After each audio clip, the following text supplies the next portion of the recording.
Bucknutters, welcome to the Bucknuts Morning 5 here on Friday, November 10th, 2017. I am Dave Biddle, and I'm very happy to be joined by Jonah Booker. J-Book, I'm going to ask you a simple question. I don't know if it's that simple, but yes or no, will Ohio State win the Big Ten championship? I say yes, Dave, and I'm a little hesitant because we're not sure which Ohio State team is going to come out to play Saturday. Is it going to be good Buckeyes or bad Buckeyes? I tend to think after that debacle in Iowa that Urban Meyer will have this team ready to play. I don't think it's going to be an easy game by any stretch of the imagination. It's going to be a sledgehammer game that's going to go all four quarters, but I think the Buckeyes are going to squeak a close one out here. And if they can get past Michigan State here, I absolutely think that they can win out the rest of their games and make a statement on the big stage in the Big Ten championship against Wisconsin. So I'm going to go with a yes, but I think it's going to be contingent on they have to beat Michigan State, which I think Urban Meyer is going to have this team ready to go. I agree with you. It's obviously not going to be easy, and everybody knows that. I mean, beating Michigan State, beating Michigan, I mean, they have to play Illinois too. I actually think that will be easy. And then beating Wisconsin theoretically, I mean, that's not an easy road at all. But I do think Ohio State's going to get it done. I think they have finally woken up, and they're not as good as we thought. They're out of the national championship race, but I do think they will win the Big Ten championship, and we'll see what happens from there. As for tomorrow's game, Buckeyes favored by 16.5. Break it down for me a little bit. How do you think this is going to go, and give me a final score prediction? Yeah, this game here, it really scares me. Everybody knows that D'Antonio, he loves playing in these type of underdog roles. This is a Michigan State team, and I've been listening to the talk radio from those guys up north, and boy, are they confident. I mean, earlier in the week, they were talking about how Michigan State, they smell blood in the water when it comes to Ohio State. I even heard one guy on the M Zone out of Ann Arbor talking about how D'Antonio's coming to town. He's going to choke out Urban Meyer in the Ohio State season, and he's going to send those guys to the Outback Bowl. And this Michigan State team, they're on a hot streak, and their wide receivers is a mismatch against Ohio State DBs. At the end of the day, who wants it more? It's going to be won at the line of scrimmage. Ohio State cannot get their wig pushed back like they did against Iowa. They're going to need that offensive line and especially that defensive line to set the tone for the game.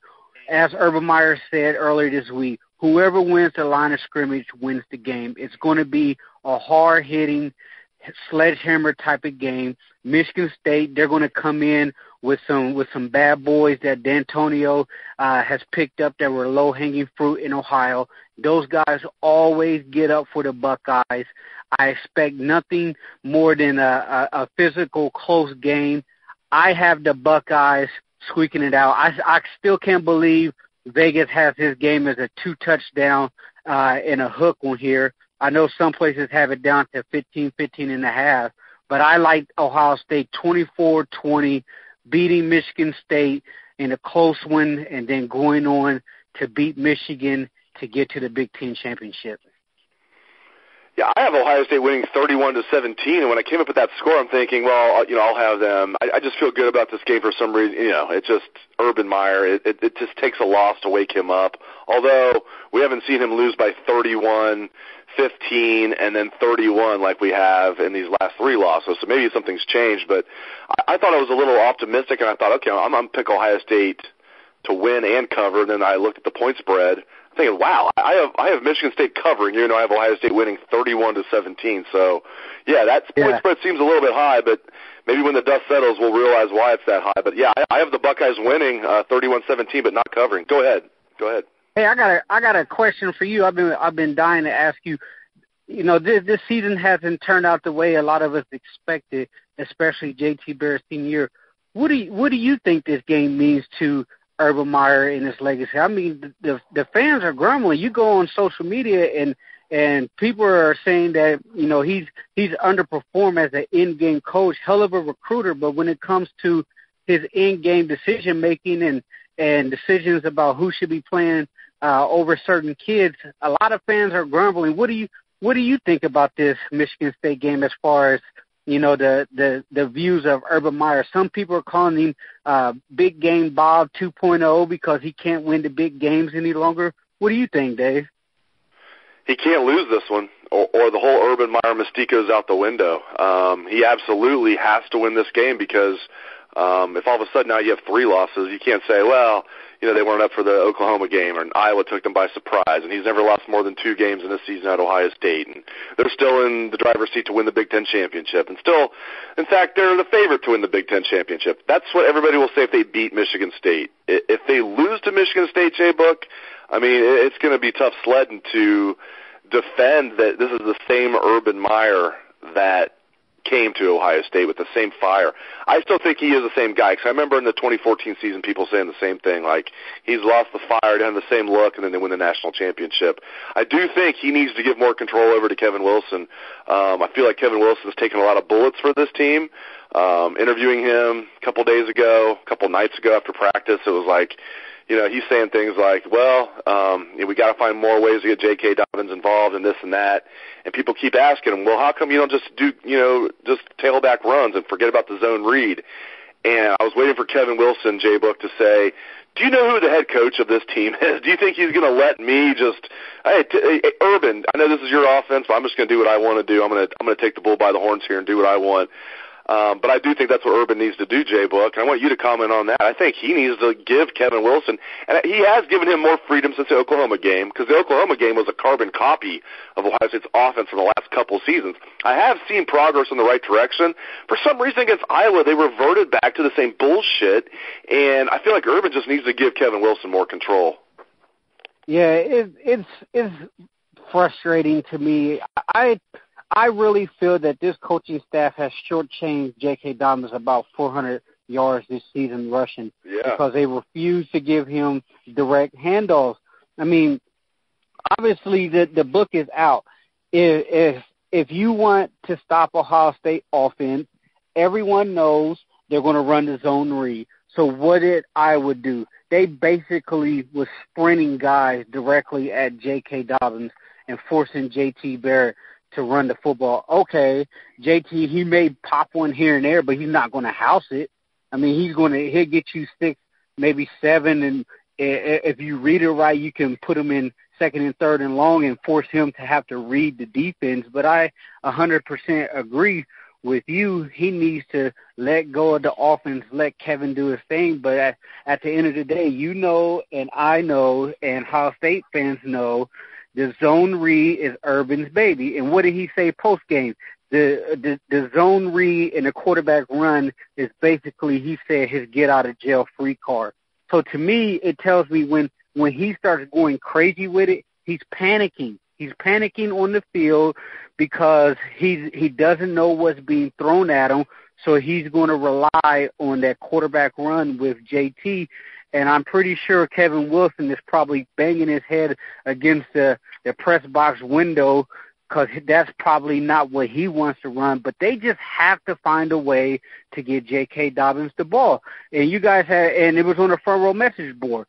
What is the common denominator when Urban Meyer loses at Ohio State? It's the quarterback is running the ball more than the tailbacks combined.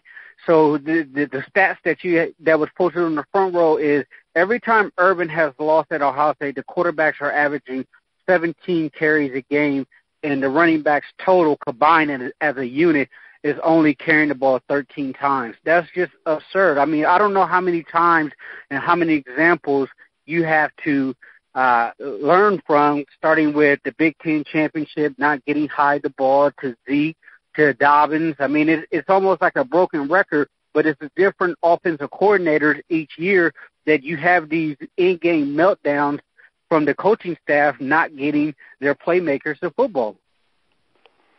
Yeah, you're completely on point. And, that boarding house item yesterday, that was a good one. And I'm not just saying that because that was my item. No, I mean, I agree with you on all points there. Before I let you go real quick, Trayvon Grimes, Urban Meyer was asked about him a couple nights ago. said, yeah, I think the plan is still for him to come back. He's back in Florida. He's finishing up his Ohio State semester online, and again, he was asked. So he is coming back in January, and Urban's like, yeah, I think so. And I put on the front row message board, Jay Book, I think on a 1 to 10, the confidence level from Urban was like a 2. I want to amend that. I think I was wrong. It was like a 0.5. I mean, he had like no confidence at all almost that Trayvon Grimes is coming back. I really think, I know you know a lot about this too, but I mean, I'll be shocked if Trayvon Grimes comes back to Ohio State. I mean, just give us your take on that. Yeah, it's unfortunate. I was really high. I really thought this kid could be a difference maker, that big body wide receiver that can, pop the top off the defense as well as be a red zone threat. So that's a miss. It's unfortunate because I think the kid's going to stay home and be with his family. And the thing that you also have to look at now, Dave, is Miami is a different Miami from when the time he had his recruiting. So the Canes right now is a perennial top 10 team in the hunt for the playoffs. And it's not like a situation where he's staying home and he's playing for some scrubs. If he stays home, goes to the U, he's going to be able to compete for championships. I know he had interest of Florida coming out. They're a dumpster fire. But if he stays home, I can see him staying and playing at Miami, Florida. But I hope he comes back. But like you said, the confidence is severely low on that front. Yeah, you could just read the body language from Urban and the actual language from Urban, just the way he said it, the tone he said it. Great stuff added, Jonah Booker. Really appreciate it, Jay Book. You always come strong. You can read his stuff all week on Bucknuts on the front row message board. His column is Outside Columbus. Follow him on Twitter at JBook37. Again, that's at JBook37. And thanks to all listeners out there for tuning into the show. I hope you have a great day and a great weekend. Let's hear that Buckeye swag, best damn band in the land.